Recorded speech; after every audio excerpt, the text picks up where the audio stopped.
Capítulo 8.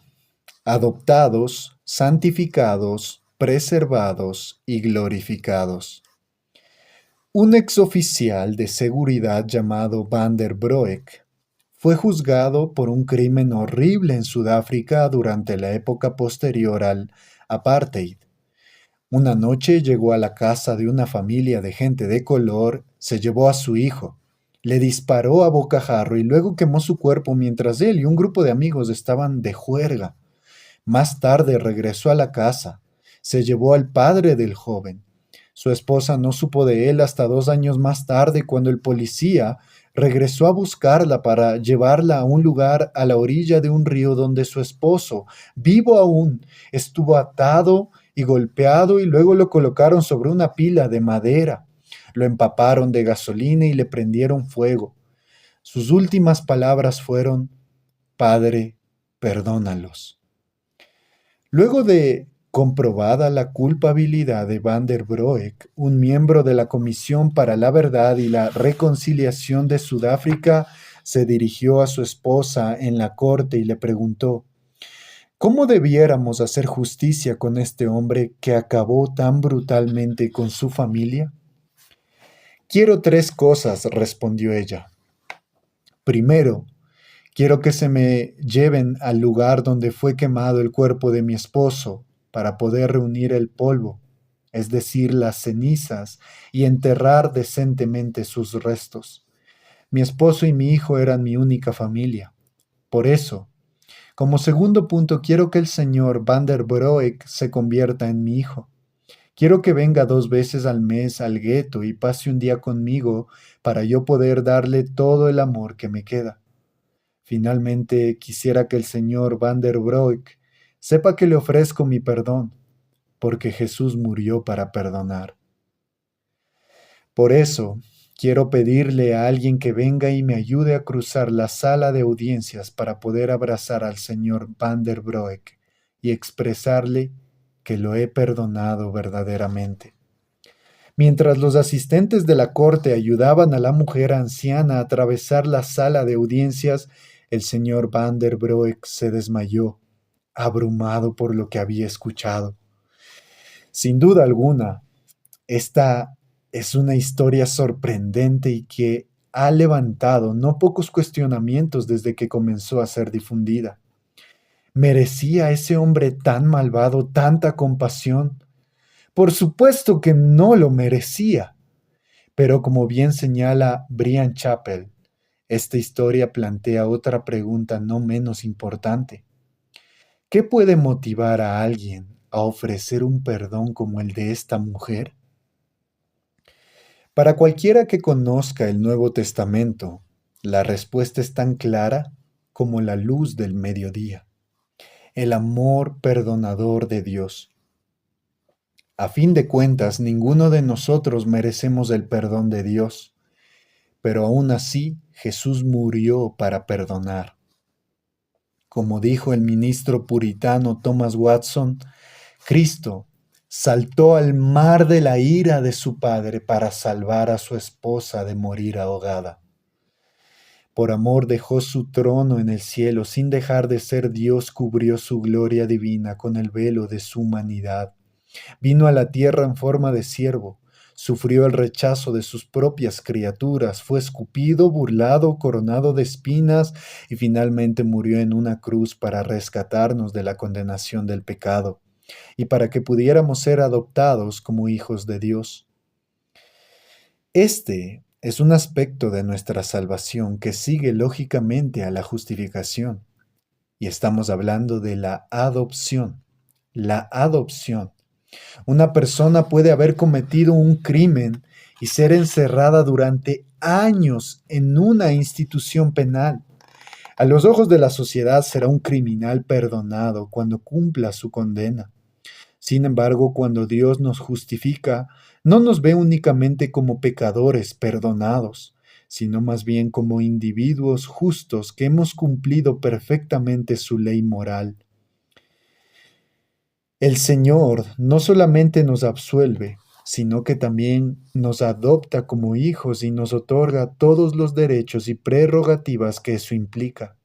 La adopción puede definirse como un acto legal por pura gracia a través del cual Dios confiere a pecadores perdonados el estatus de hijos. Y aunque depende de la regeneración y de la justificación, no debe confundirse con ninguna de las dos. Murray explica estos vínculos y sus significados. La justificación significa nuestra aceptación para con Dios como justos y el otorgamiento del derecho a la vida eterna. La regeneración es la renovación de nuestros corazones según la imagen de Dios. Pero por sí mismas estas bendiciones, por preciosas que sean, no indican lo que se confiere mediante el acto de adopción. Por adopción, los redimidos llegan a ser hijos e hijas del Señor Dios Todopoderoso. Son introducidos y reciben los privilegios de la familia de Dios. Nadie puede llegar a ser un hijo de Dios a menos que Dios lo adopte. El único hijo no adoptado que Dios tiene es Dios el Hijo. Todos los demás son suyos por adopción. Por lo tanto, Dios nos adoptó de pura gracia por medio de la fe en Jesucristo, para que nos relacionemos con Él, no con el temor de un esclavo, sino con la confianza de un hijo. Pablo expresa con estas palabras en su carta a los Romanos, capítulo 8, verso 15, pues no habéis recibido el espíritu de esclavitud para estar otra vez en temor, sino que habéis recibido el espíritu de adopción por el cual clamamos, Abba, Padre. El término arameo Abba era una palabra que los niñitos podían balbucear. No era tan formal como Padre, sino un término que denotaba mucha ternura y confianza. Es la expresión que usó el Señor Jesucristo en el huerto de Getsemaní. Pablo se había referido poco antes al Espíritu Santo como el Espíritu de Cristo. Cuando el Espíritu de Cristo viene a morar en nosotros, nos mueve a clamar al Padre con la misma confianza con la que Él clamaba en momentos de angustia y necesidad. Pablo enseña lo mismo en Gálatas. Pero cuando vino el cumplimiento del tiempo, Dios envió a su Hijo, nacido de mujer y nacido bajo la ley, para que redimiese a los que estaban bajo la ley, a fin de que recibiésemos la adopción de hijos. Y por cuanto sois hijos, Dios envió a vuestros corazones el Espíritu de su Hijo, el cual clama, Abba, Padre. El Espíritu de Cristo en nosotros nos mueve a clamar a nuestro Padre con la confianza de un hijo. Padre mío, te necesito. Estoy perplejo, angustiado, no entiendo lo que está pasando y siento que mis fuerzas se están agotando. Pero yo confío en ti porque sé que me amas con la misma clase de amor que tienes hacia tu Hijo Jesús. ¡Qué bendito misterio! Unidos a Cristo por la fe, ahora experimentamos el mismo amor que Dios el Padre tiene por Dios el Hijo. Hablemos ahora de la santificación. Aunque la doctrina de la santificación es central en este libro, por el momento voy a limitarme a definir el término en sus dos categorías bíblicas, posicional y progresiva, para volver sobre el tema más adelante. En primer lugar, la santificación posicional u objetiva. Se refiere a la obra soberana de Dios a través de la cual el creyente es apartado para ser posesión suya, declarado santo por medio de la fe en la obra redentora de Cristo y librado del poder del pecado en su vida. Esta es una obra monergística, definitiva y completa, que no admite progreso alguno. Todo creyente es santo. Y se trata de una realidad que el Nuevo Testamento reconoce al denominar a los cristianos como santos en Cristo. Pero en segundo lugar tenemos la santificación progresiva. El Nuevo Testamento también reconoce la realidad de que el creyente en Cristo, que ya ha sido santificado, se encuentra inmerso en un proceso de transformación gradual, por medio del cual está siendo conformado cada vez más a la imagen de nuestro Señor Jesucristo. Pablo se refiere a los creyentes en Corintio como los santificados en Cristo Jesús, pero al mismo tiempo dice que ellos fueron llamados a ser santos. Por eso el Señor ha dejado muy claro en la Escritura que Él nos llama a buscar la santidad y nos exhorta a usar los recursos de gracia que ha puesto a nuestro alcance para que podamos crecer y madurar espiritualmente. La relación entre la santificación posicional y progresiva puede ser ilustrada con la siguiente analogía provista por Mahoney y Bosbert.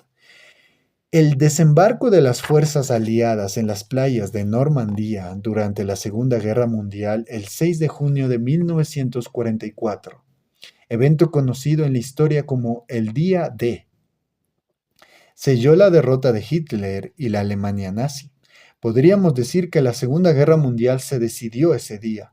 Sin embargo, el día V, o el día de la victoria total de los aliados, no ocurrió sino hasta el momento en que las fuerzas alemanas se rindieron en Berlín el 7 de mayo de 1945. En ese intervalo de 11 meses se pelearon las batallas más sangrientas de toda la guerra en Francia, Bélgica y Alemania. Aunque el enemigo estaba mortalmente herido, todavía continuó haciendo mucho daño por algún tiempo. Si aplicamos esa analogía a la vida cristiana, entonces podemos decir que la cruz de Cristo fue el día de nuestra salvación, debido a que nuestros pecados ya fueron pagados por Él, y por eso no tenemos cuentas pendientes en el tribunal de Dios.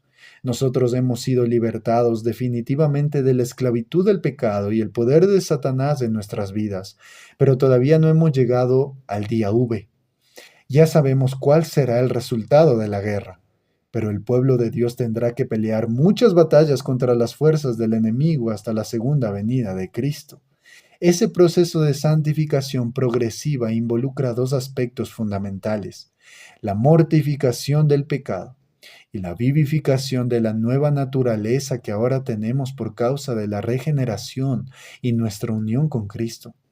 A través de la mortificación, y con la palabra mortificación eh, podría sonar a causar molestia o vergüenza en español, pero en realidad viene del latín mors, morir, y facere, hacer, es decir, hacer morir el pecado en nuestras vidas.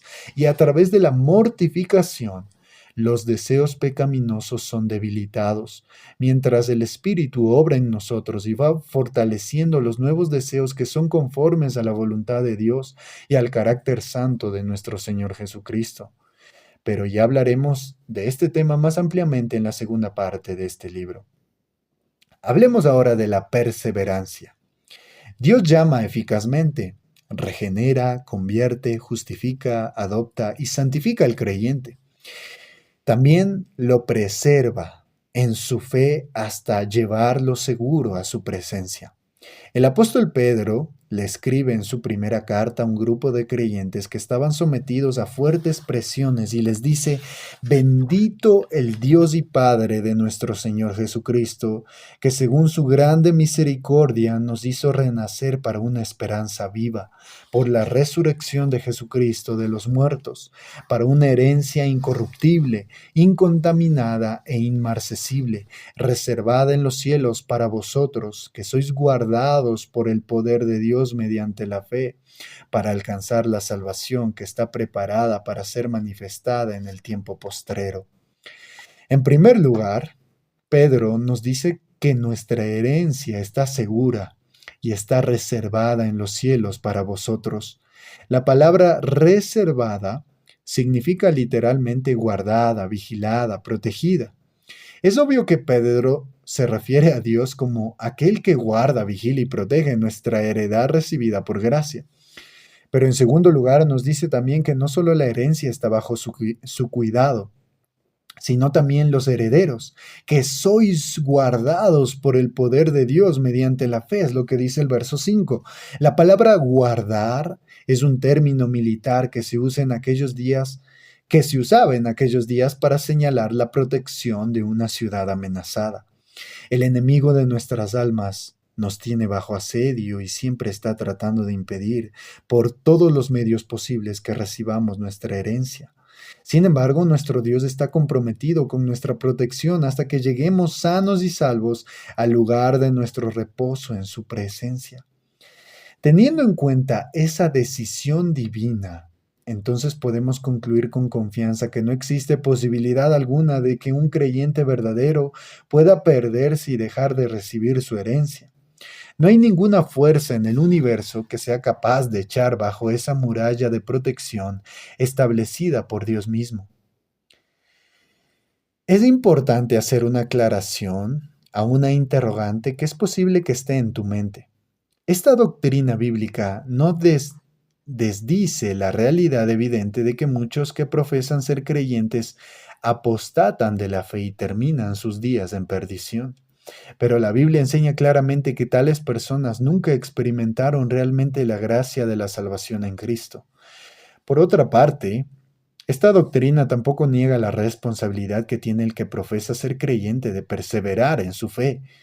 No será posible que desarrolle en esta obra todo lo relacionado con la tensión que encontramos en el Nuevo Testamento entre la preservación de Dios y la perseverancia del creyente.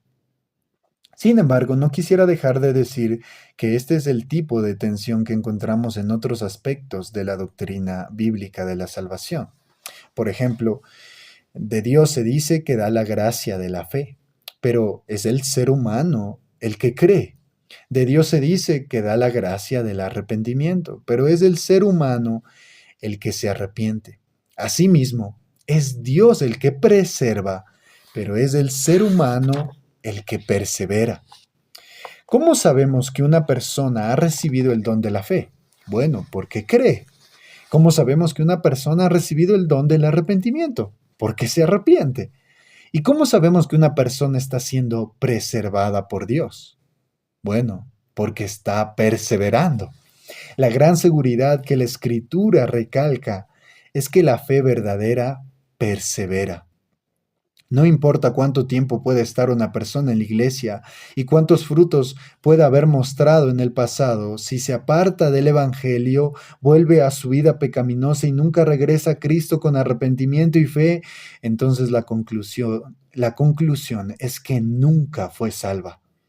El apóstol Juan lo explica con las siguientes palabras sumamente esclarecedoras y que no necesitan mayor explicación. En 1 de Juan 2:19, salieron de nosotros, pero no eran de nosotros, porque si hubiesen sido de nosotros, habrían permanecido con nosotros, pero salieron para que se manifestase que no todos son de nosotros. Los creyentes, en cambio, perseverarán hasta el fin, porque Cristo y el Padre nos tiene asidos de sus manos.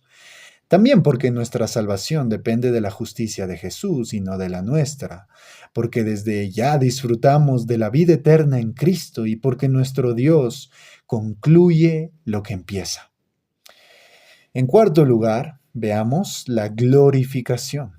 La glorificación no solo es el paso final del Ordo Salutis, sino también la meta hacia la cual se mueve todo el proceso de la aplicación de la salvación.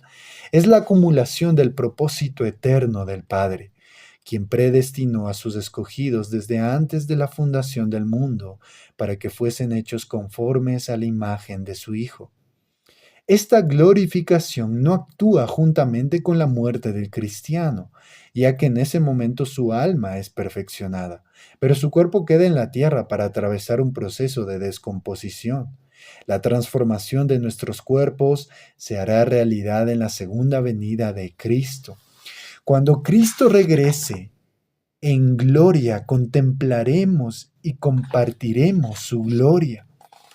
Ahora somos personas comunes y corrientes delante de los ojos del mundo incrédulo, pero nuestra filiación con Dios será revelada en aquel día en todo su esplendor. El mundo contemplará con asombro quiénes somos en Cristo. Sin embargo, dice Pablo que debido a que Cristo es nuestra vida, cuando Él se manifieste, entonces vosotros también seréis manifestados con Él en gloria. Eso es lo que dice en Colosenses 3:4. Nuestro estatus como hijos adoptados de Dios será públicamente develado en aquel día. No olvides que somos extranjeros y peregrinos en un mundo que no funciona como debiera. Sigue corriendo en esperanza, haciendo la voluntad de Dios, proclamando el Evangelio a un mundo perdido en sus pecados y sirviendo a su pueblo sacrificialmente y en amor. Atesora las Escrituras. Atesora las promesas de Dios que son tuyas en Cristo, por causa de nuestra unión con Él, y sigue corriendo la carrera con paciencia y los ojos puestos en Él. La esperanza por el futuro no nos convierte en personas escapistas, sino que nos impulsa a ser apasionadamente activos en el presente. Toma el telescopio de las Escrituras para que puedas ver más allá de las aflicciones presentes y puedas contemplar la gloria que nos aguarda cuando nuestro Señor Jesucristo regrese en gloria. Si bien nos gozamos en Cristo y en nuestra salvación aquí y ahora, sabemos que lo mejor está por venir. Lo mejor está por venir. En los próximos capítulos estaremos desarrollando la santificación progresiva a la luz del Evangelio y sus implicaciones en la vida de los creyentes.